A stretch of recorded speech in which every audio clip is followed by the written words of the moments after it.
దేశంలో సార్వత్రిక ఎన్నికల తేదీలు వెలువడ్డాయి. ఈ క్రమంలోనే ప్రస్తుతం రాష్ట్రపతి పాలనలో ఉన్న జమ్మూ కాశ్మీర్ అసెంబ్లీకి కూడా ఎన్నికలు జరుగుతాయని అంతా భావించారు. అయితే కేవలం జమ్మూ కాశ్మీర్, లడఖ్లలోని లోక్సభ ఎన్నికలకు మాత్రమే ఎన్నికల షెడ్యూల్ ప్రకటించిన కేంద్ర ఎన్నికల సంఘం అసెంబ్లీ ఎన్నికల తేదీలు మాత్రం ప్రకటించకుండా హోల్డ్లో పెట్టింది. ఎందుకు? రీజన్ ఏంటి? దేశం ఎంతో ఉత్కంఠగా ఎదురుచూసిన జమ్మూ కాశ్మీర్ అసెంబ్లీ ఎన్నికలు మరికొన్ని రోజులు ఆలస్యం కానున్నాయి. దేశంలో లోక్సభ ఎన్నికలతో పాటే జమ్మూ కాశ్మీర్ అసెంబ్లీకి కూడా ఎన్నికలు జరుగుతాయని అంతా భావించినా ఎన్నికల సంఘం మాత్రం ఆ దిశగా ప్రకటన చేయలేదు. అయితే సుప్రీంకోర్టు ఆదేశాలకు అనుగుణంగా సెప్టెంబర్ 30వ తేదీలోపు జమ్మూ కాశ్మీర్ అసెంబ్లీకి ఎన్నికలు నిర్వహించి తీరుతామని సిఈసి రాజీవ్ కుమార్ స్పష్టం చేశారు.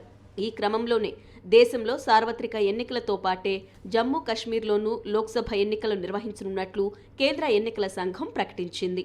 జమ్మూ కాశ్మీర్లో అసెంబ్లీ ఎన్నికలు లోక్సభ ఎన్నికల తర్వాత నిర్వహిస్తామని కేంద్ర ఎన్నికల కమిషనర్ రాజీవ్ కుమార్ చెప్పారు. భద్రతా కారణాల దృష్ట్యా ఒకేసారి ఎన్నికలు నిర్వహించడం సాధ్యం కాదన్నారు.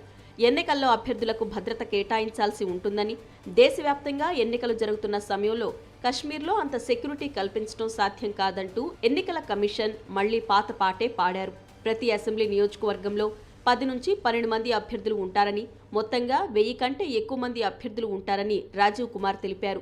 ప్రతి ఒక్క అభ్యర్థికి బలగాలను అందించాల్సి ఉంటుందని, ఈ సమయంలో అది సాధ్యమయ్యే పని కాదన్నారు.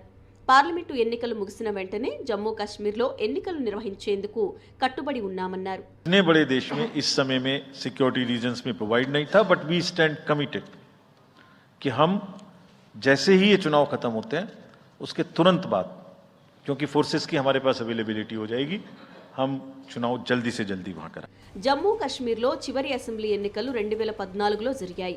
దాదాపు 6 సంవత్సరాలుగా ఈ ప్రాంతంలో ఎన్నికైన ప్రభుత్వం లేదు. ప్రస్తుతం రాష్ట్రపతి పాలనలో ఉంది.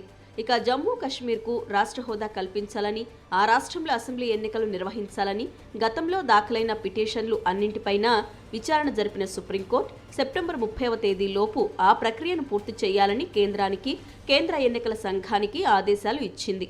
సుప్రీంకోర్టు ఆదేశాలకు లోబడి సెప్టెంబర్ 30వ తేదీలోపు జమ్మూ కాశ్మీర్ అసెంబ్లీ ఎన్నికలు నిర్వహిస్తామని ప్రధాన ఎన్నికల కమిషనర్ రాజీవ్ కుమార్ తెలిపారు.